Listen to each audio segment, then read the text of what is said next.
It would be a major policy, and it's possible, but we're not going to know for a little while because many members of these high-level team are part of the deep state for a long time, and others are critics of it. And how things evolve, I think, are unsure right now. Also, there are accidents and peculiarities.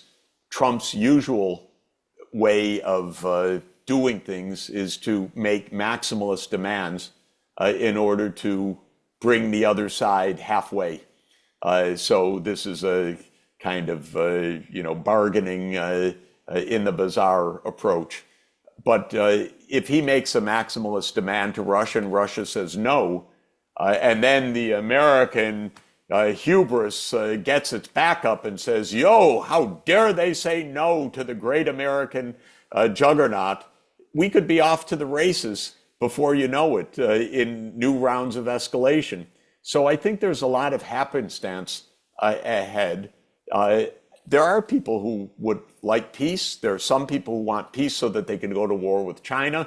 It's a huge grab bag of different viewpoints right now.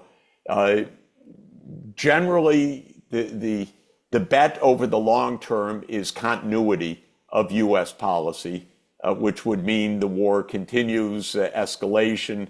Orwell, of course, portrayed a world that was a perpetual war. That was his vision of the great empires always fighting proxy wars on their borders, that would be the permanent state of affairs. It's not it's not a vision to be discounted in terms of forecasts.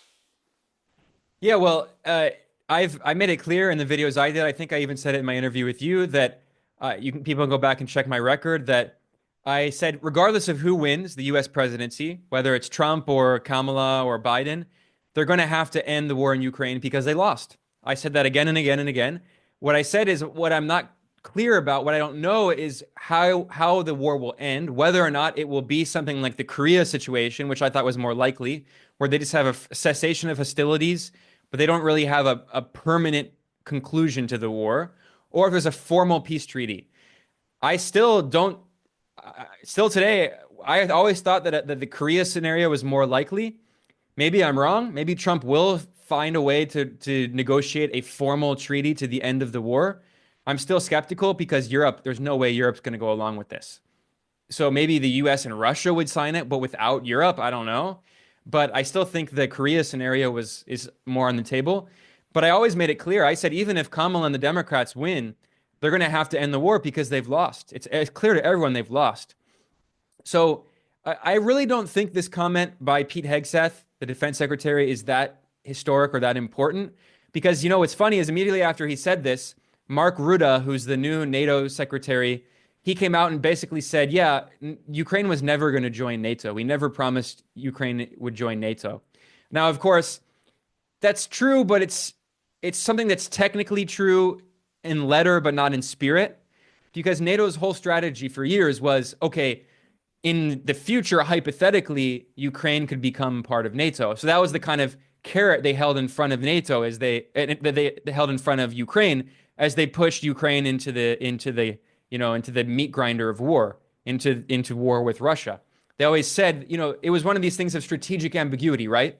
Where the U.S. says, well, Ukraine is not part of NATO and is not going to be part of NATO, or it's not part of NATO, but maybe hypothetically in the future it could become part of NATO. So then now Pete Hegseth says, yeah, Ukraine is not going to be part of NATO. So again, the fact that the NATO secretary came out and said that it was never policy, it shows this kind of policy of strategic ambiguity. But like I said, this is just a recognition that the U.S. and NATO lost the war, that Ukraine has been devastated. It's so sad what they have done to Ukraine. They've destroyed an entire generation of Ukraine. They've devastated the economy. Look what they did to Ukraine even before the war. Look, even if you just simply look at GDP, and obviously there are many valid critiques of GDP, because you can have GDP grow, but if all of that wealth is concentrated in a few hands, people's standard of living can fall. But even regardless of all the critiques of GDP, Ukraine's GDP before the war was basically around the level it had been in 1991. It took well over a decade to recover even remotely close to being where it had been when Ukraine had been part of the Soviet Union. Ukraine was destroyed as an economy. It was deindustrialized. It was devastated, all before they pushed it into the meat grinder of war. And then, of course, in 2004, there was the first color revolution, the Orange Revolution, right?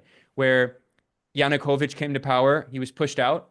2014, they had another. And by the way, the Guardian newspaper had an article boasting that it was the color revolution. This is back when they were open about that. In 2004, they talked about how the U.S., through all of these CIA cutouts, was funding all of the color revolution in Ukraine in 2004. And in 2014, the same thing happened, basically, but even more violent.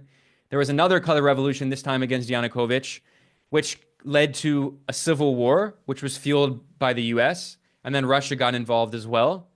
And then it led to where we are today. I mean, the war actually started in 2014. So, I mean, Ukraine has been devastated. It's been destroyed. And Trump's focus now is, like I said, what I was talking about earlier. When Marco Rubio acknowledges we're in a multipolar world, he's not using the term in the same sense that China and many global South countries use multipolar, which means a world without hegemony. It means a world in which global South countries are allowed to have breathing space to have their own paths of development. So they're not just treated as semi-colonies. When Marco Rubio and Trump talk about multipolarity, or at least Marco Rubio, Trump doesn't say it, they mean the U.S. is no longer the only unipolar power. It's one of several great powers, and the U.S. needs to reassert its imperial spheres of influence. And they're saying Ukraine is not part of our sphere of influence. We lost. And we just need to accept that and focus on countering China and reimposing U.S. hegemony in Latin America, which is really one of, and not just Latin America, in the Western Hemisphere.